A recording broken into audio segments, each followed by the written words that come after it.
चलिए आज फिर हम लोग कृतज्ञता ज्ञापन के साथ ही अपनी क्लास को शुरू करते हैं। जैसा कि प्रतिदिन हम हाथ जोड़कर सबसे पहले बैठते हैं, तो मैं जो शब्द बोलूँगा, वाक्य बोलूँगा, उनको आपको दोहराना है। मैं कृतज्ञ हूँ, मैं कृतज्ञ हूँ ईश्वर के प्रति जिन्होंने इस सृष्टि का निर्माण किया और इस सृष्टि में वह सभी चीज़ें उपलब्ध कराईं जो मानव जीवन के लिए और दूसरे प्राणियों के लिए आवश्यक हैं।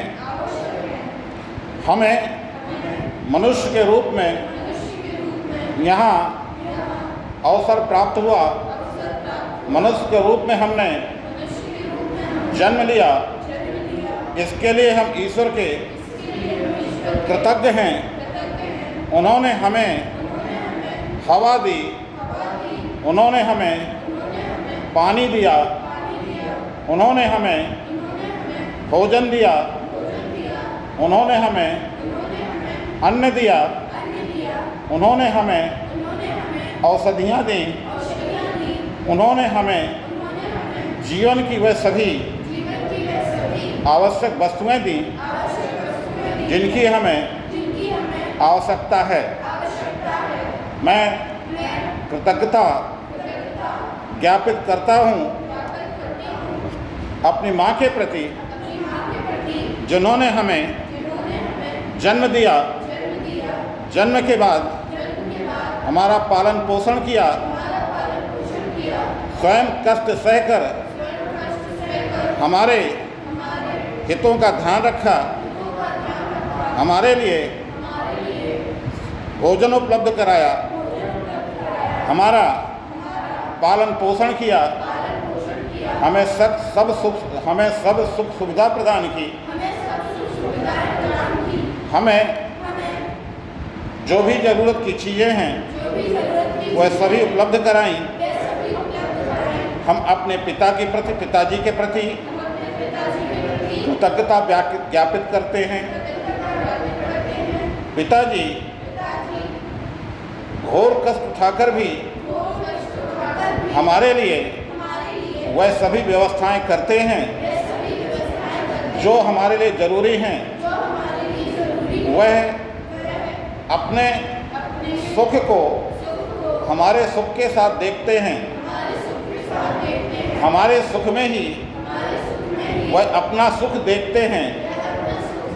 हम पिताजी के लिए इसलिए भी कृतज्ञ हैं कि वह हमारे लिए एक ढाल के रूप में काम करते हैं। जिस तरह से ढाल शरीर की रक्षा करता है, उसी तरह से हमारे पिताजी पूरे परिवार की रक्षा करते हैं, हमारी रक्षा करते हैं। हमारे सुख सुविधा के लिए जो कुछ भी हो सकता है वह करते हैं।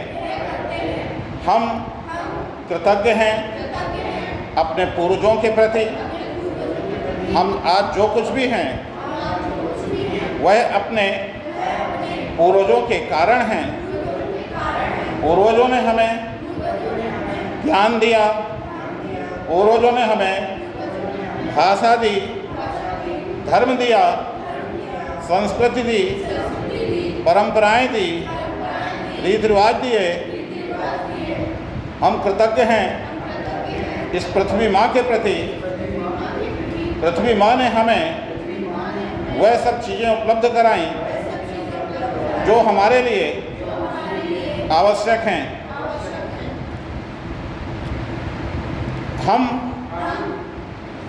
वायदा करते हैं कि हम कभी भी कुछ भी ऐसा नहीं करेंगे जिससे प्रकृति को, पर्यावरण को किसी प्रकार का नुकसान पहुँचे। हमारे किसी कार्य व्यवहार से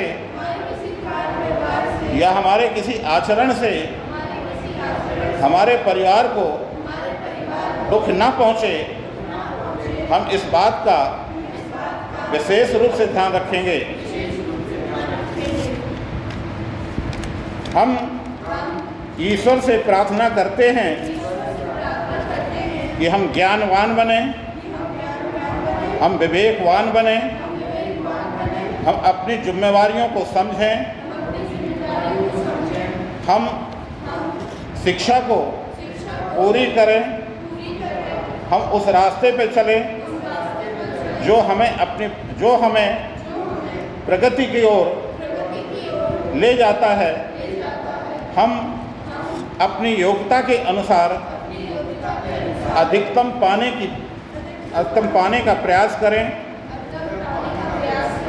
हम ऐसा कुछ भी न करें जिससे हमारे माता पिता को, हमारे परिवार को किसी भी प्रकार का कष्ट पहुँचे। हम अपने पढ़ाई करें, स्वस्थ रहें, सद्गुणों का विकास करें, दुर्व्यसनों से दूर रहें, अपने अच्छे भविष्य का निर्माण करें। हम वह सब कुछ करें जिससे हमारा परिवार, हमारा समाज, हमारा राष्ट्र और संपूर्ण मानवता का भला हो।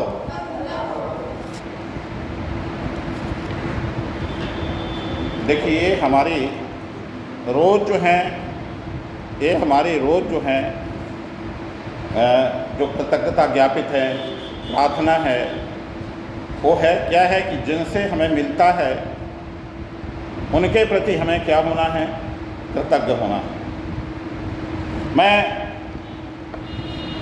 फिर आपसे एक बार कह रहा हूँ कि जीवन की जिस उम्र में आप हैं, इस उम्र में बच्चों पर सबसे ज़्यादा ध्यान दिया जाना चाहिए, माता पिता द्वारा भी और स्वयं बच्चों द्वारा भी।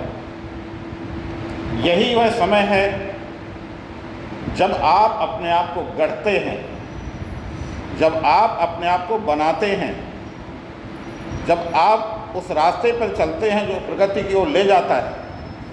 ये समय जीवन में सबसे महत्वपूर्ण समय आपके लिए है। मैं रोज़ आपको इसलिए याद दिला रहा हूँ कि आप इसको समझिए कि यह आपका जो समय है कितना महत्वपूर्ण है। इस समय में अगर आप संभल गए तो पूरा जीवन आपका सुख से व्यतीत होगा। ये वास्तव में किशोरावस्था ही तय करती है कि आप किस दिशा में जा रहे हैं, सद्मार्ग की ओर जा रहे हैं या असद्मार्ग की ओर जा रहे हैं। ये कब तक होता है?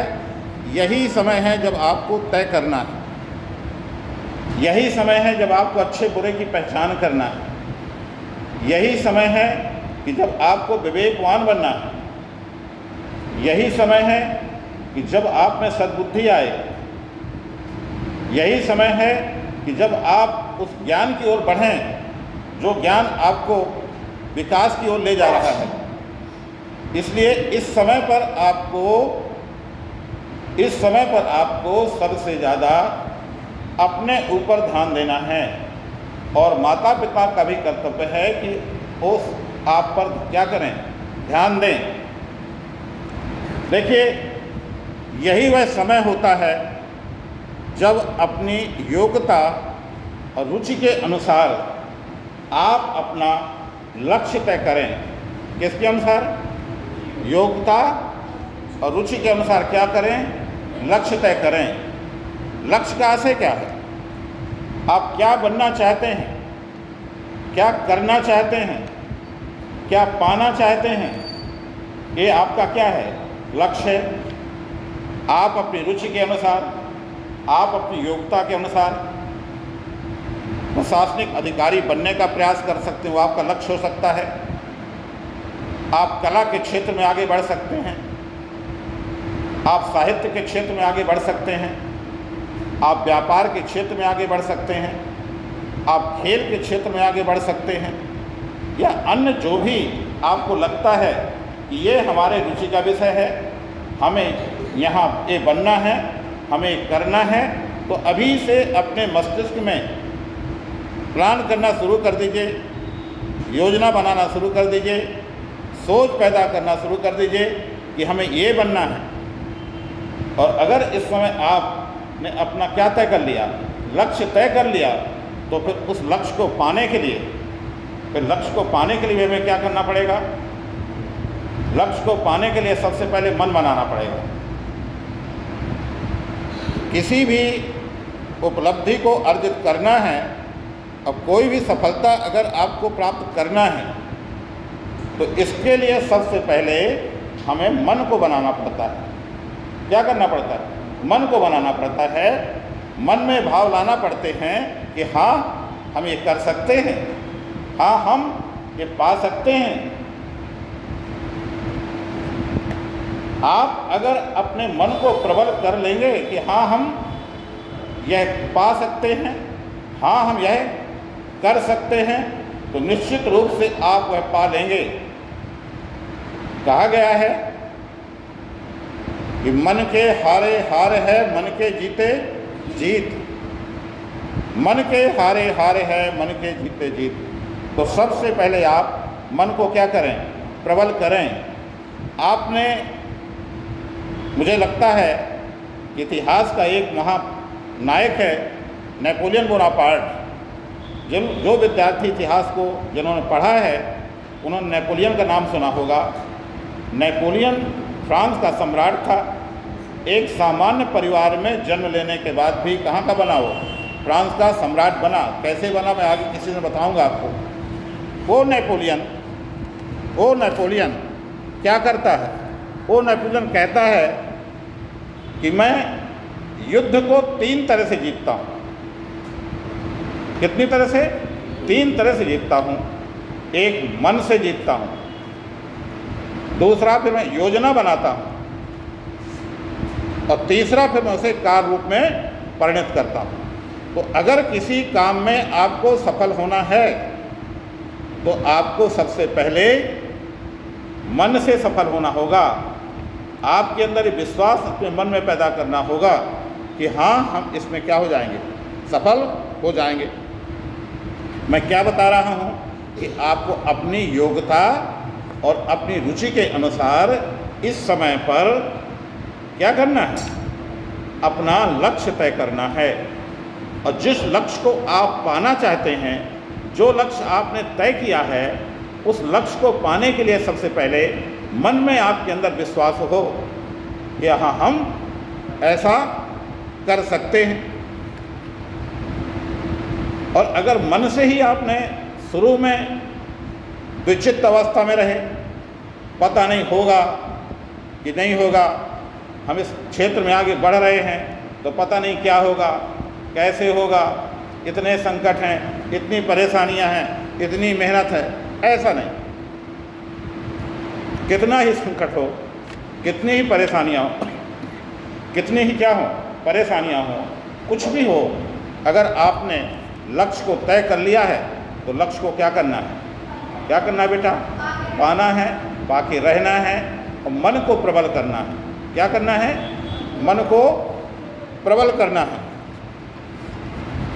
लक्ष्य को पाने के लिए मार्ग में निश्चित रूप से अनेक बाधाएं आएंगी। क्या आएंगी? अनेक बाधाएं आएंगी। हमें उन बाधाओं से पार पाना है, उन बाधाओं में उलझकर नहीं रह जाना है। जैसे मैं एक उदाहरण दूं कि जैसे एक सरोवर है, उस सरोवर में चारों तरफ कमल खिले हुए हैं। सरोवर मतलब तालाब, उस तालाब में या सरोवर में चारों तरफ कमल खिले हुए हैं, और बीच में एक स्वर्ण कमल है, सोने का कमल है। निश्चित रूप से सोने का जो कमल है वो सबको क्या करेगा? आकर्षित करेगा। वो स्वर्ण कमल सबको आकर्षित करेगा। अब ऐसे समय पर आपका लक्ष्य क्या पाना है? उस स्वर्ण कमल को पाना है।